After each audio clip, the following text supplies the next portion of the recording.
Assalamualaikum warahmatullahi wabarakatuh. Baik, jumpa lagi dengan channel kami, channel yang membahas mengenai dunia pendidikan dan teknologi. Dan pada video kali ini saya ingin berbagi informasi sedikit bagi guru-guru yang sudah mendapatkan penempatan. Bagi guru yang sudah mendapatkan penempatan, sekarang sedang menunggu masa hasil sanggah. Ini sekarang kita sedang menunggu masa jawab sanggah. Sanggahnya sudah kita ajukan bagi guru-guru yang memang ada keberatan dalam hasil pengumuman penempatan kemarin mengajukan sanggah. Nanti pihak kementerian Kemendikbud akan menjawab sanggah Bapak Ibu yang mengajukan kemarin. Di dalam menjawab sanggah ini ada kemungkinan yang sudah mendapatkan penempatan bisa jadi gagal mendapatkan penempatan, dan yang belum mendapatkan penempatan ataupun yang sedang mengajukan sanggah bisa jadi mereka mendapatkan penempatan. Bisa saja yaitu terbalik, yang sudah mendapatkan penempatan gagal mendapatkan, yang belum mendapatkan ataupun yang gagal penempatan bisa jadi mendapatkan penempatan kalau memang dokumen-dokumen yang diajukan pada saat sanggah itu terbukti benar dan dapat dipertanggungjawabkan. Di sini kita lihat Ibu Nunuk Suryani ataupun Dirjen Guru dan Tenaga Kependidikan Kemendikbud Nunuk Suryani mengatakan guru honorer dapat penempatan P3K 2022 belum tentu mendapatkan NIP. Itu belum tentu mendapatkan NIP, ya, seperti yang saya uraikan tadi. Sebanyak 250.320 guru honorer sudah mendapatkan penempatan P3K 2022. Namun pada guru jangan dulu bergembira karena belum tentu semuanya mendapatkan NIP P3K. Ya, Bapak Ibu yang sudah mendapatkan penempatan sebaiknya berdoa saja agar penempatan tersebut tidak bergeser ataupun tidak gagal.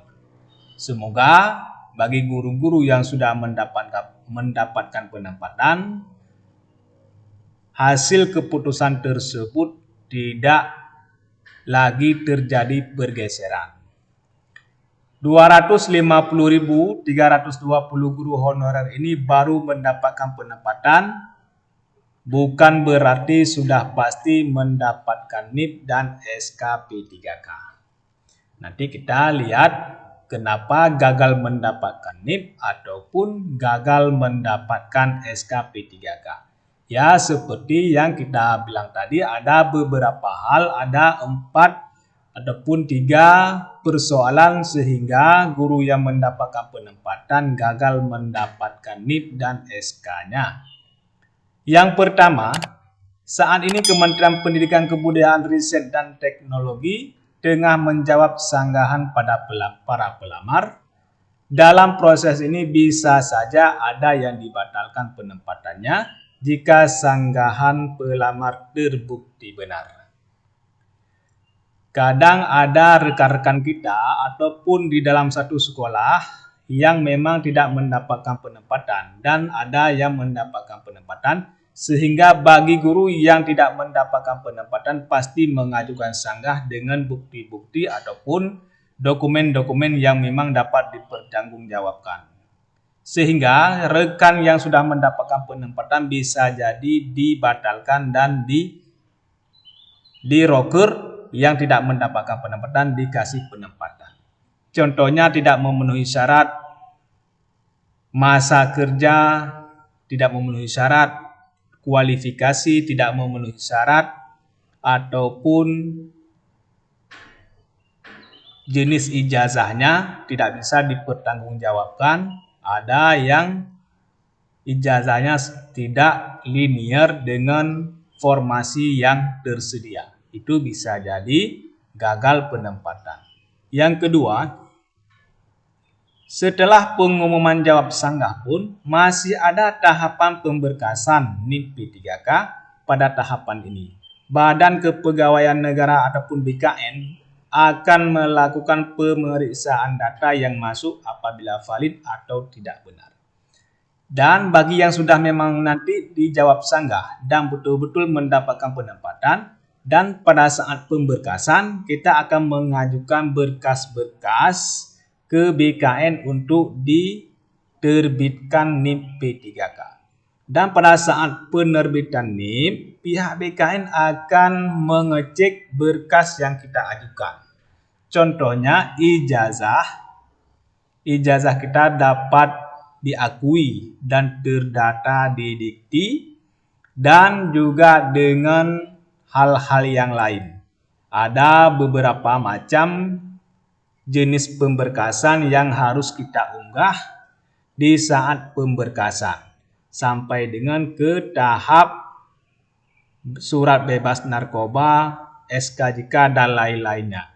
Kalau memang ada beberapa syarat ataupun salah satu syarat tersebut tidak bisa kita penuhi, itu bisa jadi kita gagal juga mendapatkan NIP P3K ataupun SK P3K. Pengalaman dalam seleksi pada P3K tahun 2021 cukup banyak berkas honorer yang tidak memenuhi persyaratan sehingga BKN tidak menerbitkan NIP P3K. Ya, seperti kita bilang tadi, di dalam perekrutan P3K guru ini kan ada persyaratan khusus sehingga kita bisa melamar seorang calon P3K. Contohnya kemarin kita terdata di Dapodik dan ada beberapa kategori 1, 2, 3 dan kategori umum. Dan yang melebihi dari 3 tahun masa honornya itu tergolong ke dalam kategori 2, kategori 3, dan ada yang kedua itu prioritas pertama. Kalau memang nanti persyaratan tersebut ataupun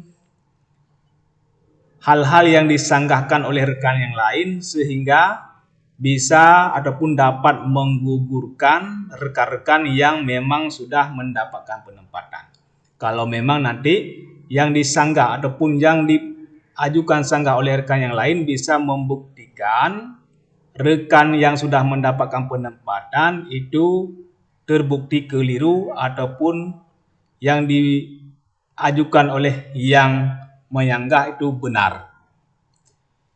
Yang keempat, Dirjen Nunuk pun mengimbau para guru honorer yang sudah mendapatkan penempatan tidak jumawa, lebih baik menunggu hingga proses pemberkasan selesai dan SKP 3K di tangan. Agar ini himbauan untuk jangan terlalu senang ataupun jumawa, agar nanti setelah SK ada di tangan itulah baru bisa bersenang, dan jangan juga nanti ada yang kecewa ketika hasil sanggah diumumkan. Inilah informasi yang dapat kami bagikan. Semoga bermanfaat bagi kita semua dan bagi yang sudah mendapatkan penempatan agar menyiapkan ataupun mempersiapkan berkas-berkas agar di saat diminta berkas nanti tepat dan siap. Karena ada beberapa persyaratan pemberkasan yang harus dipenuhi seperti SKCK, surat bebas narkoba, dan lain-lain. Begitu juga dengan ijazahnya sudah terdaftar di Dikti. Terima kasih telah mendengarkan. Mohon dukungan untuk subscribe channel kami. Assalamualaikum warahmatullahi wabarakatuh.